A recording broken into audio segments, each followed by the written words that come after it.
Je voudrais vous dire que par rapport à ce que nous avons dit la dernière fois lors de notre réunion du 9 février, la commission ad hoc des démarches pour le suivi des démarches de la conférence internationale a été bien constituée. Il avait été décidé que la commission devrait être constituée par les représentants des régions. En d'autres termes, comme il y a 12 départements au Congo, il y a donc 12 membres. 12 membres devraient constituer la commission. Mais jusqu'à présent, il nous manque 2 membres.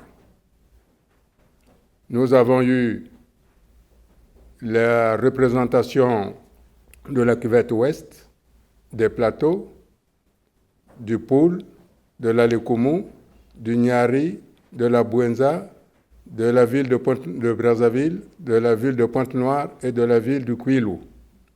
Il nous manque donc la région de la Sangha et la région de la Likwala. Nous avons également un membre de la cuvette centrale, pardon.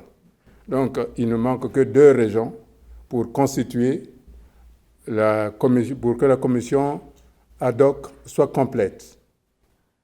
Ceci étant dit, mesdames et messieurs, aujourd'hui, 25 février 2018, marque le 27e anniversaire de la conférence nationale souveraine de 1991. Conférence qui avait scellé une fois pour toutes la fin de l'accession à la magistrature suprême par des coups d'État.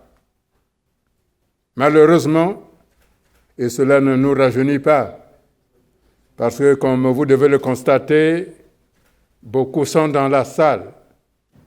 Dès 1988, nous nous sommes attelés à demander la démocratie et le pluralisme au Congo. À cette époque-là, le PCT était tout puissant. Il n'y avait aucun parti politique qui ne pouvait pas penser autrement que le monopartisme. À cette époque-là, nous n'y étions pas nombreux. Nous y étions à peine 10 dans la commission ad hoc pour appeler les Congolais à exiger une conférence nationale qui devait mettre une fois pour toutes hors d'état de nuire le PCT. Et nous l'avons réussi. Mais malheureusement, on avait remis dans de vieilles outres les nouveaux politiques. C'est pour cela que, une fois de plus, ce 25 février 2018, nous sommes tenus de recommencer à zéro ce que nous avons fait. C'est pour ça que la journée de ce 25 février 2018 ne constitue pas une conférence de Modeste Boukadia comme je l'entends par ici. C'est le lancement d'un grand mouvement qui doit appeler toutes les forces politiques du Congo, toutes les forces de la société civile, notamment les syndicats, la force publique, de se joindre à cette exigence nouvelle qui est la construction de la démocratie au Congo. C'est cette démocratie-là qui va permettre la stabilité du Congo. C'est cette démocratie-là qui va mettre fin aux dérives. C'est cette démocratie-là qui va permettre que le niveau de vie des Congolais soit meilleur. Mais avant d'aller beaucoup plus loin, je voudrais remercier tous nos amis qui sont venus, tous nos invités et tous les amis du Congo qui ont tenu à nous témoigner de leur présence, la préoccupation qu'ils partagent avec nous. C'est pour ça que nous ne pouvons pas indexer comme on l'entend par ici ou par là que le problème, c'est la France. Non, la France est un État. Et un État n'a que des intérêts. Mais dans cet État-là, il y a des amis. Et surtout, nous les Congolais, nés Français, devenus Congolais par la force de l'histoire, nous sommes presque la même nation entre le Congo et la France. C'est pour ça que nous sommes certains que la France nous écoute. Et si je parle devant vous de la France, je sais ce que je dis. Alors, ne nous trompons pas d'ennemis en disant que c'est la France le problème. Le problème, c'est Sassou. C'est Denis Sassou qui est l'ennemi numéro 1 de la démocratie. C'est Denis Sassou Nguesso. C'est Denis Sassou qui est l'ennemi de l'Union nationale. Parce que figurez-vous, en 1960, la France était toujours là, avec le président Youlou et le président Jacques Opango et le président Félix Tshisekedi. Le Congo était classé parmi les pays les plus alphabétisés du monde. C'était le pays qui fournissait les fonctionnaires des États de l'Afrique. Et aujourd'hui, par la mise en place d'une politique de division pour mieux régner, toutes ces structures-là sont détruites parce qu'on a voulu mettre à la place des compétences qui n'étaient pas avérées, parce qu'on a voulu mettre à la place des Yaka Noki Noki. Et le résultat est là.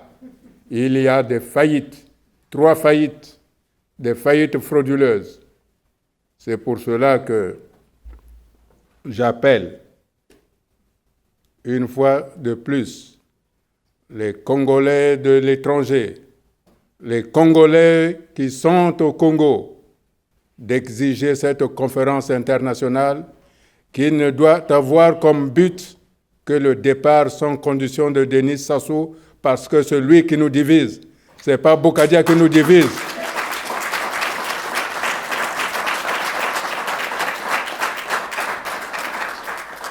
Tant qu'on n'aura pas compris cela, eh bien, ce que la région de Pôle subit, les autres régions vont le subir. Aujourd'hui, comme vous devez le savoir, le pouvoir au Congo n'est pas le pouvoir du Nord, c'est le pouvoir d'un clan, c'est le pouvoir d'une famille. J'appelle donc les régions de la Likwala, de la Sanga, de la Cuvette, des Plateaux, du Pôle, de la Likoumou, de la Bouenza, du Nyari, du Kwilu, de se joindre pour que demain nous mettons sur place un État de droit par la démocratie.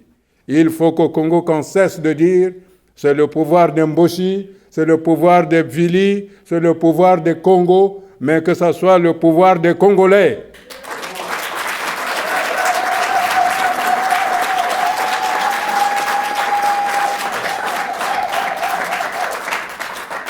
Et la seule manière d'y arriver, mes chers amis, c'est d'éviter de dire tout sauf. C'est ça ce qui divise le pays. Tout sauf. Aujourd'hui, je vous demande, depuis cette grande salle, depuis ici, je m'adresse aux Congolais du Congo. Ne cédez pas à la tentation de Sassou qui vous dit « Si on me tue à 12 heures, à 14 heures, on va vous pourchasser. » C'est faux.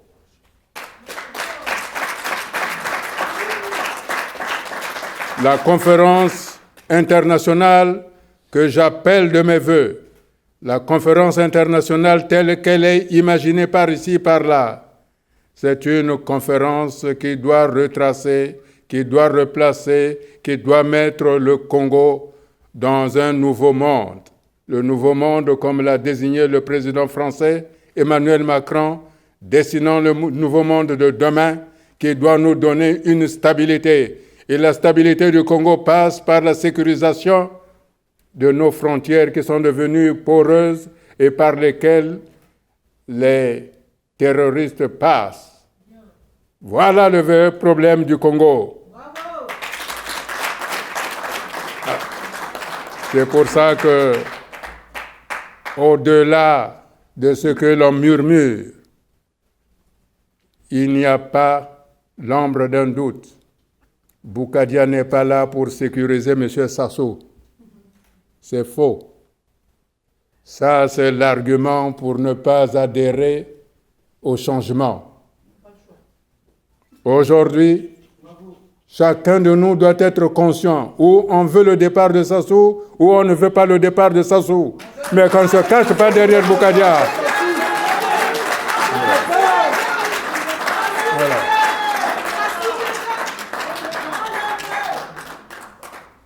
Et puis, je n'ai aucun intérêt. Oh oui, on peut dire oui, mais Boukadia parle comme ça parce que c'est son ami, parce qu'il lui a sauvé la vie. Mais je redis ceci, je ne suis pas de ceux-là qui prennent la vie des gens parce que je ne sais pas comment on fabrique une vie.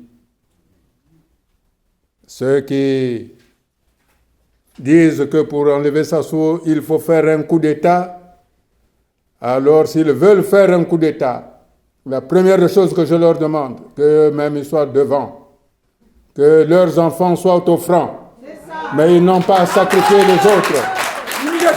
Voilà. Et je dis ceci, si vous faites un coup d'État, non seulement les pays démocratiques ou les partenaires ne donneront pas l'argent, mais si par un miracle vous avez de l'argent, cet argent servira à acheter les armes pour protéger votre pouvoir que vous avez gagné par la force. Vous ne pourrez pas l'investir pour créer. C'est pour cela que la solution la plus humaniste, la plus diplomatique possible est celle de la convocation d'une conférence internationale sous l'égide des Nations Unies, de telle sorte que les partenaires soient partie prenante de cette solution. Sans cela, nous n'arriverons pas. Oui, j'entends mais pourquoi pas un dialogue national inclusif sous l'égide de la communauté internationale. Vous savez très bien que si le dialogue se passe au Congo, et même sous l'égide de la communauté internationale, il ne pourra pas y avoir un accompagnement de contraintes. Alors que si cette conférence internationale se passe à l'extérieur, il y aura forcément des contraintes qui seront assurées par la communauté internationale, par les Nations Unies. C'est la raison pour laquelle je vous demande d'être les messagers dans chaque foyer, que l'urgence aujourd'hui, si on veut s'en sortir, et pour mettre fin à la guerre qui ne dit mot, c'est d'aller vers une conférence internationale. La réunion de ce jour n'est pas, comme on a voulu le dire dans les nouveaux médias, la conférence de Boukadia, non. C'est pour expliquer pourquoi il doit y avoir une conférence internationale. 1. Comment devons-nous savoir exactement combien le Congo doit et dans quelles conditions le Congo doit cet argent? Vous savez qu'aujourd'hui, la dette du Congo est de 236% du PIB. Ça, c'est le premier point. Le deuxième point, M. Sassou, récidiviste de faillite frauduleuse, en est à sa 3e faillite. La première avait abouti à la conférence nationale. La deuxième a abouti au PPTE. Et la troisième, celle qui est là, il est en train de chercher les voies et moyens pour échapper de nouveau à une contrainte de la communauté internationale. Et si nous ne prenons garde, si nous n'arrivons pas à avoir une conférence internationale, mesdames et messieurs, nous ne saurons jamais où est passé l'argent du Congo. Et pour éviter qu'on ne sache pas où est parti l'argent du Congo, parce qu'il se trouvera bien un moyen d'imposer son fils qui est aussi mis le doigt très profond dans le pot de confiture, c'est-à-dire Christelle Sassou. Les gens vont dire, ah non, il ne pourra pas imposer son fils. Mais écoutez, il vous a dit, je ne ferai pas le changement de constitution, il a fait et rien ne s'est passé. Il a dit, je ne ferai plus, ça sera mon dernier mandat. Il s'est imposé un 3e mandat, rien n'a été fait. Donc s'il impose son fils, ceux qui disent qu'il ne fera pas, il imposera et rien ne se fera.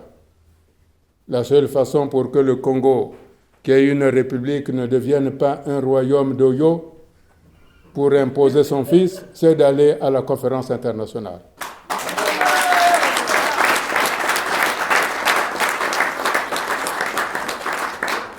Et là, j'attire l'attention de ceux qui manipulent un double langage sur la notion de la conférence internationale, qu'ils jouent un jeu dangereux, qu'ils laissent Sassou avec les cartes en main de faire ce qu'il veut.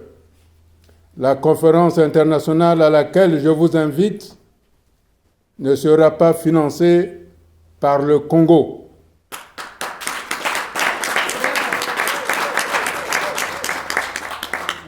Elle doit être financée par la communauté internationale parce que le Congo est membre de la communauté internationale.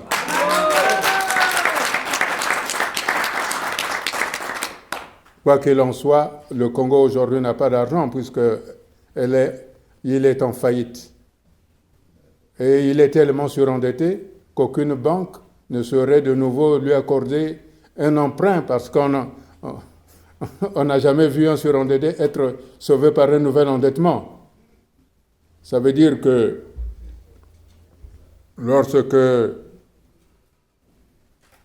nous serons suffisamment aguerris, lorsque le Congo, tout le Congo, voudra bien avoir cette conférence, Denis Sassou ne pourra pas dire qu'il ne viendra pas comme il a dit dernièrement au président de la République démocratique du Congo, au président de l'Angola, au président du Gabon, que je n'irai pas à cette conférence internationale. Il viendra. S'il ne vient pas, c'est son problème et les absents ont toujours tort.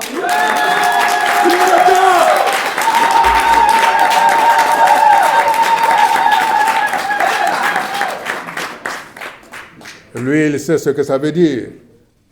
Quand le président Lissouba n'a pas voulu participer à la conférence, à la réunion qui s'était passée en Libreville, ils ont pris la décision de le débarquer. Donc, si M. Sassou ne vient pas à la conférence internationale, eh bien, les décisions qui seront prises par la communauté internationale lui seront opposables.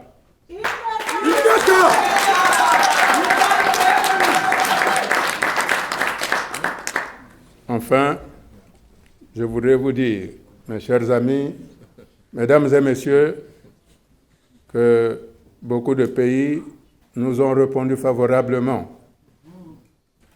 sur cette solution qu'ils ont qualifiée de positive, c'est-à-dire qu'ils sont partie prenante pour que le Congo soit enfin admis dans la communauté des nations modernes. C'est pour ça que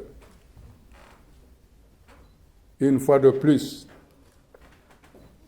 je dis que si nous voulons arrêter le cycle nord continuel d'accession au pouvoir par le coup de force, nous n'arriverons jamais à développer le Congo. Nous sommes à peine 4 millions d'habitants. Nous avons des richesses énormes. Et la plus grande richesse que nous avons, ce sont les Congolais. Et la plus grande richesse que nous avons, ce sont nos jeunes, puisque la population du Congo est à 65% constituée de jeunes de moins de 50 ans. C'est pour ça que cela nous fait des atouts énormes que nous devons mettre à profit. Aussi, la conférence internationale aura pour but de faire monter de nouvelles têtes politiques, de nouveaux hommes politiques, des hommes et des femmes politiques. Comme je vous le disais à l'entrée, on ne se rajeunit pas. Il y a 27 ans, ou un peu plus, 30 ans, nous faisions avec M. Mayema, avec M. Mudilou, avec M. Théodore Malonga, plusieurs. Nous faisons les voyages à travers la France pour parler aux Congolais. On disait que vous êtes des cadres, mais ne soyez pas des cadres qui vont rester en Europe. Soyez des cadres qui devraient aller travailler au Congo. C'est vous qui devez développer le Congo. Mais ils nous ont écoutés à cette époque-là et nous avons obtenu la conférence nationale. Aujourd'hui, je retiens le même discours. N'est-il pas malheureux de voir nos médecins ici devenir des infirmiers? N'est-il pas malheureux d'avoir des scientifiques de très haut niveau devenir des gardiens? Alors que le Congo, aujourd'hui, manque de cadres. Et partout ailleurs, les Ouest-Africains nous appellent Congo-Zoba, les Congolais devenus des imbéciles. Et vous acceptez cela? Où se trouve la fierté? Les chansons que vous avez entendues là, ce sont des cris pour montrer que rien ne va. Est-ce que c'est normal d'avoir des musiciens qui pleurent? Mais disons que, comme le disait le professeur Makutambuku, mais dans combien de temps, dans son livre qu'il appelait Les exilés de la forêt vierge, combien de temps les Congolais du Nord et les Congolais du Sud s'appelleront des Congolais, c'est-à-dire formeront un tissu qu'on ne peut pas déchirer. Dans combien de temps nous allons faire ça? Combien de temps? Pourquoi cédons-nous aux paroles de haine? Pourquoi cédons-nous aux paroles de division? Pourquoi n'arrivons-nous pas à nous transcender? Alors que nous sommes ici en France, en Europe, des pays qui ont connu des guerres, et les pays qui se sont combattus ont fini par s'entendre. Ça, c'est des pays qui ont des frontières. Et pourquoi nous, Congolais, dans une même frontière, dans un même espace, nous n'arrivons pas à nous entendre? Pourquoi nous n'arrivons pas à nous entendre? Parce que un homme ne veut pas qu'on s'entende. Et cet homme-là n'est autre que Denis Sassou. L'ennemi du Congo, que ce soit du nord, que ce soit du sud, c'est Sassou. Enlevons Sassou et vous verrez que nous allons de nouveau être le Congo qui disait « marchons tête haute fièrement ». C'est ça ce que je vous demande.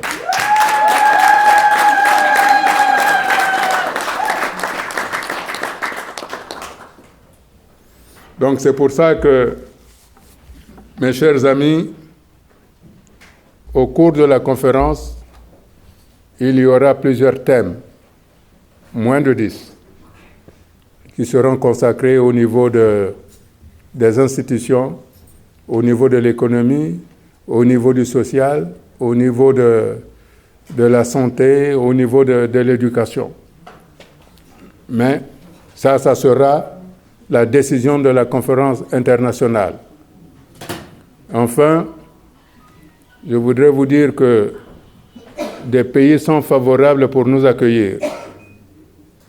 Mais le choix, en dernier lieu, reviendra au niveau des Nations Unies, où je vais effectuer un voyage très prochainement à partir du 4 mars au niveau de Washington et au niveau de New York pour voir les modalités et les conditionnalités de convoquer cette conférence internationale. Mais d'ores et déjà, je peux vous dire que l'Union européenne est favorable, que le Fonds monétaire international est favorable, et le gouvernement français, par des courriers échangés avec Monsieur le Premier ministre, a donné les indications au ministre des Affaires étrangères pour voir les conditions indispensables pour que cette conférence internationale se tienne. C'est pour ça qu'il ne peut pas y avoir plusieurs conférences internationales. Chacun a une vision,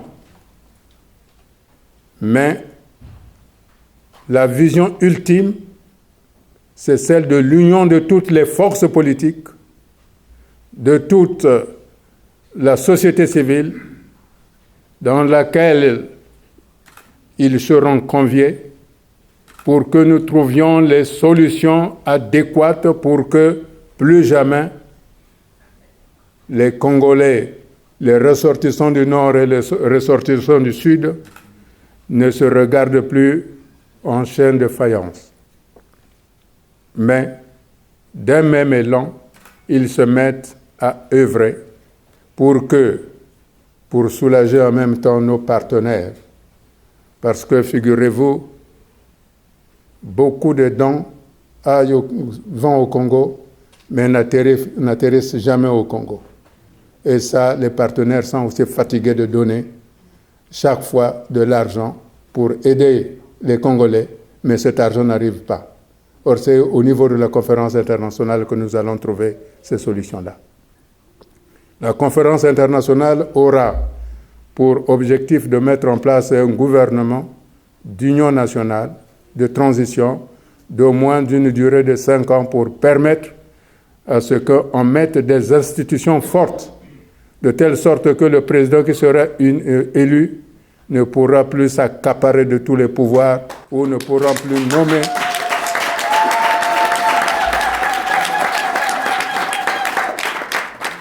et ne pourra plus nommer les membres de sa famille ou de son clan pour mettre les autres régions à genoux.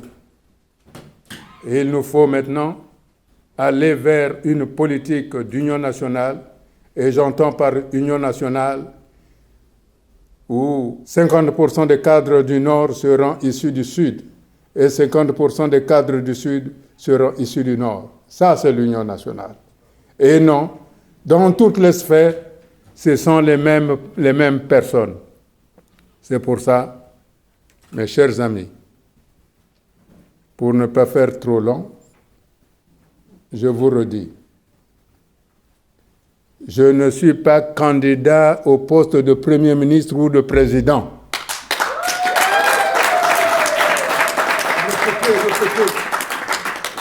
Ceux qui vont dire dans les ambassades amies, s'il y a changement au Congo, c'est nous qui devrons la diriger, et non Boukadia, parce que Boukadia, c'est un extrémiste. Il pratique la politique d'exclusion de Sassou Nguesso.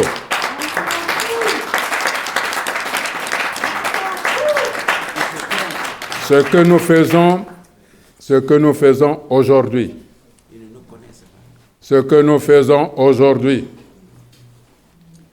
c'est travailler pour la construction de la démocratie. Ça, c'est l'objectif. Ce que nous faisons aujourd'hui, c'est permettre aux jeunes d'occuper la scène politique. Je peux prendre l'exemple de la France. La France a été fatiguée de certaines politiques. Et les Français ont congédié tous les anciens politiques pour imposer un nouveau politique. Faisons la même chose. Ces politiques qui datent de 1968, qui sont encore là, ne sont plus dans l'ère de l'actualité aujourd'hui. Il nous faut changer d'hommes et de femmes politiques.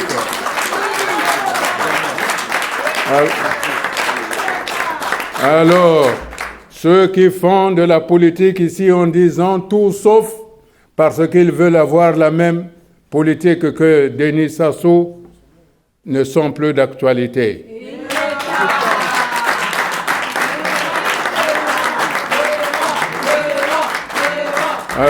Alors, je voudrais mettre en garde M. Michel Ngakala,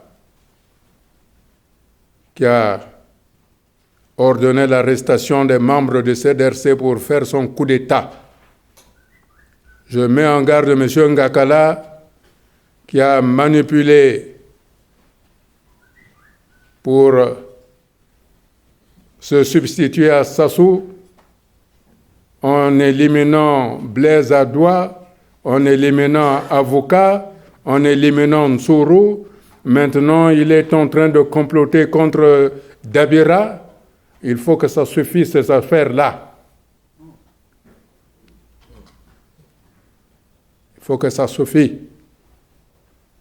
Et je mets aussi en garde ceux qui ont manipulé Jean-Marie Michel Mokoko, disant qu'on va en faire un président, et comme il n'a pas beaucoup de militants, on va organiser des élections anticipées législatives, on sera en majorité à l'Assemblée nationale, et on va le balayer pour prendre le pouvoir.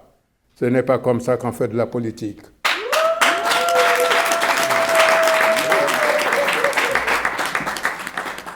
On l'a manipulé, on l'a jeté en prison et il ne parle plus de lui.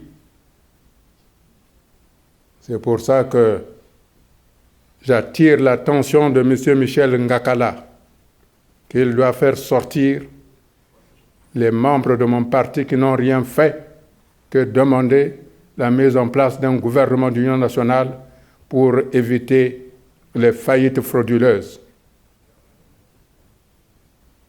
Voilà la vérité.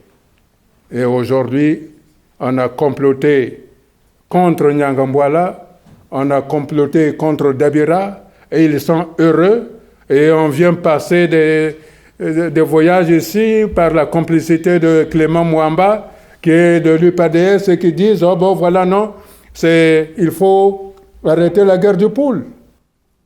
Mais qui est le chef de gouvernement? C'est pas Clément Mwamba de l'UPADS? Et certains membres de l'UPADS disent qu'il faut arrêter la guerre aux poules? Qui l'en ment ici? Ce n'est pas seulement le PCT qui a mis le pays en faillite. Il y a aussi l'UPADS. Alors l'UPADS qui organise des organisations à Paris qui se cachent derrière les ressortissants d'autres régions, alors que c'est l'UPADS qui manage tout ça, pour dire, ah non, c'est nous tous, sauf, mais l'UPADS, c'est pas lui-même qui a vendu le président de Souba. Et pour preuve, ceux qui étaient les plus proches collaborateurs du président de Souba se sont retrouvés dans le gouvernement de M. Sassou.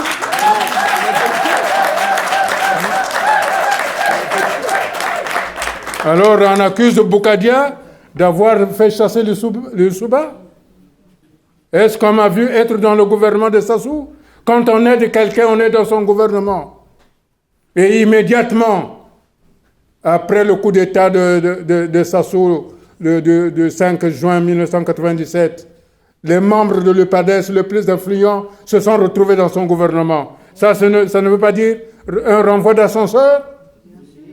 Et alors, de quoi l'on parle? Pourquoi les gens ne sont pas honnêtes de dire nous ne voulions plus de Lussuba parce qu'il était trop rigide par rapport à l'argent, alors on préfère repartir à notre ancien maître? Voilà, je tenais absolument à mettre ces mises au point qui revient constamment. Bougadia est un sécessionniste. Ils connaissent le mot sécession, eux? Ils ont été à l'école, non? Bougadia, c'est un extrémiste. Ça veut dire quoi? C'est moi qui rends les frontières poreuses du Congo, où on fait transiter les armes qui vont tuer les Français ici, avec le Bataclan ou... c'est moi? Tout le monde sait que les armes qui ont fait le Bataclan et Charlie, ça venait de Pointe-Noire. J'étais le président?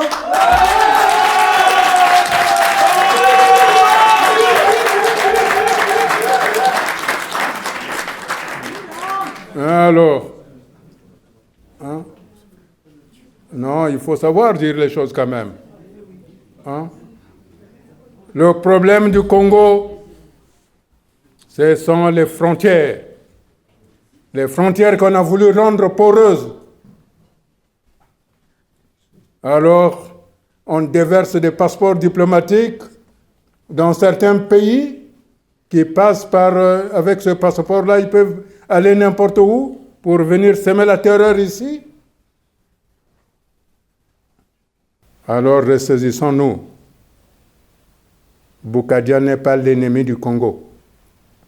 Bougadia n'est pas contre le Grand Nyari. Bougadia n'a rien fait contre le Grand Nyari. Donc j'appelle mes amis du Grand Nyari. Quand le président Lussuba était au pouvoir, l'ambassadeur était Alphonse Nyangula. Et quand il ne pouvait pas payer, j'ai favorisé que l'ambassadeur Alphonse Nyangula ait de quoi payer les fonctionnaires du Congo à l'ambassade du Congo. Mais je n'étais pas dans le pouvoir de Lussuba. Mais ça, on ne me le reproche pas. En Bosnie, quand on a tué des gens, qu'est-ce qu'a donné la Bosnie? Les gens ne se sont pas retirés. On tue les gens du pôle, tout le monde crie, parce que Bougadia avait proposé une solution pour qu'on ne tue plus les gens. C'est un sécessionniste. Mais quand j'ai empêché Sassou de détruire la Bouenza, on ne me le reproche pas ça. Mais quand je parle pour le pôle, je suis un tribaliste. Et comme je l'ai dit dernièrement le 27 janvier, parce que ces Congolais-là sont plus intelligents que les hauts fonctionnaires des Nations Unies qui ont validé. Oui, mais j'entends bien, oui, je comprends. Ils ont fait l'école de l'UGC, le Mono, les pionniers, c'est normal, ils ne peuvent pas comprendre. Dans tous les pays du monde, quand un peuple est en danger et c'est inscrit dans la Constitution des Nations Unies, l'autodétermination est une solution.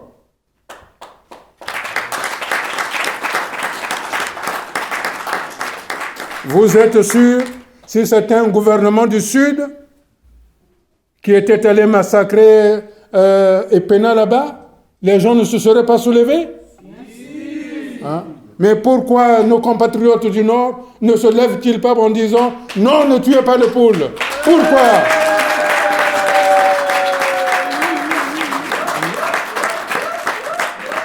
C'est pour ça que je retends ma main. Je l'avais tendue à l'époque à Sassou, il ne l'a jamais saisie. Mais de 2010, je lui avais dit, si on ne met pas un gouvernement d'union nationale qui garantisse la paix à tout le monde, en 2012, vous aurez des problèmes. Et aujourd'hui, il a des problèmes. Et quand je tiens, je ne lâche pas. Nous aurons la conférence internationale.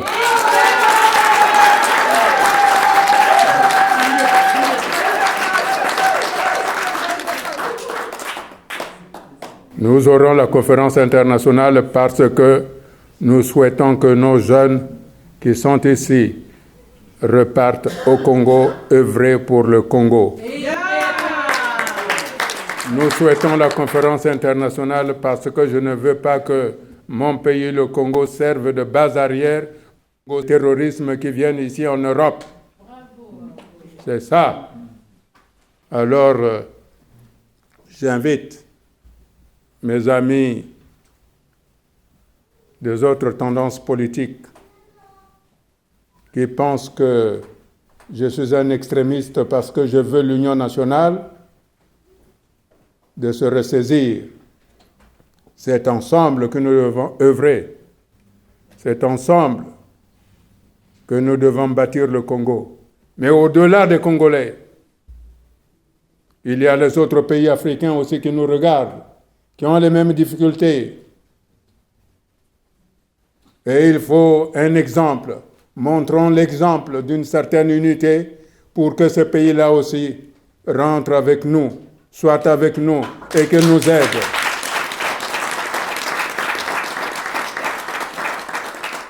Comment pouvons-nous faire si on est désunis? Comment peuvent faire les Européens ou les pays amis pour nous aider puisque nous sommes divisés? Si nous sommes unis, à coup sûr, la solution Sassou va trouver vite une solution.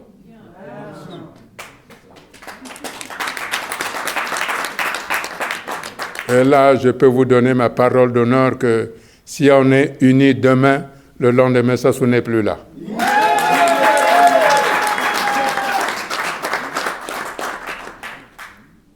Enfin, mes chers amis, je ne peux pas dire que je n'ai qu'un rêve, c'est déjà dit. Mais je peux vous garantir que le nouveau monde est en train de nous sourire. Il est à portée.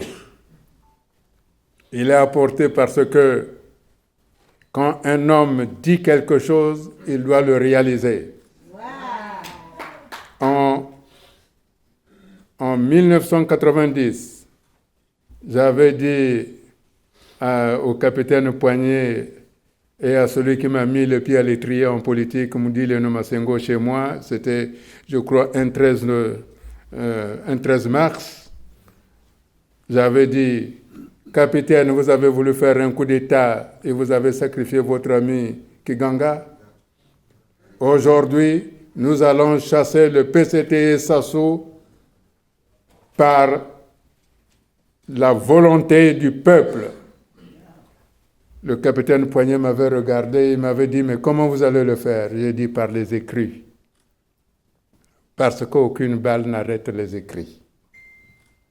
Et aucune balle ne peut arrêter la conférence internationale.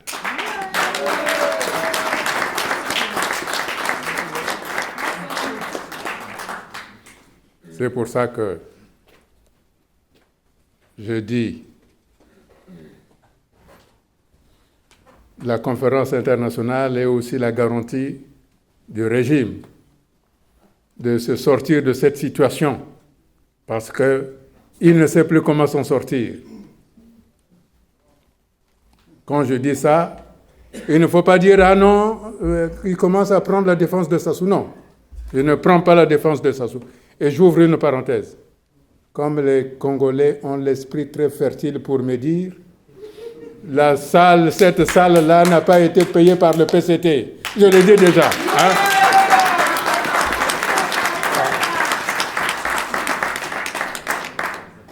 Toute l'organisation a été faite par les amis de Modeste Boukadia. Il n'y a aucun centime de déni Sassou dans cette salle ou dans tout ce que Boukadia fait. Il n'y en a pas. C'est pour ça aussi que je dis, Si la conférence internationale doit être crédible, elle ne doit recevoir aucun centime du régime de Brazzaville.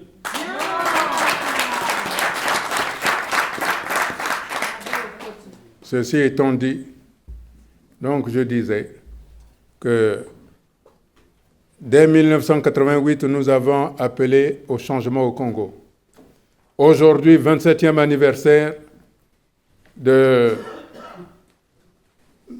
la conférence nationale souveraine, est aussi le premier jour où nous devons engager le Congo vers le nouveau monde pour obtenir la conférence internationale.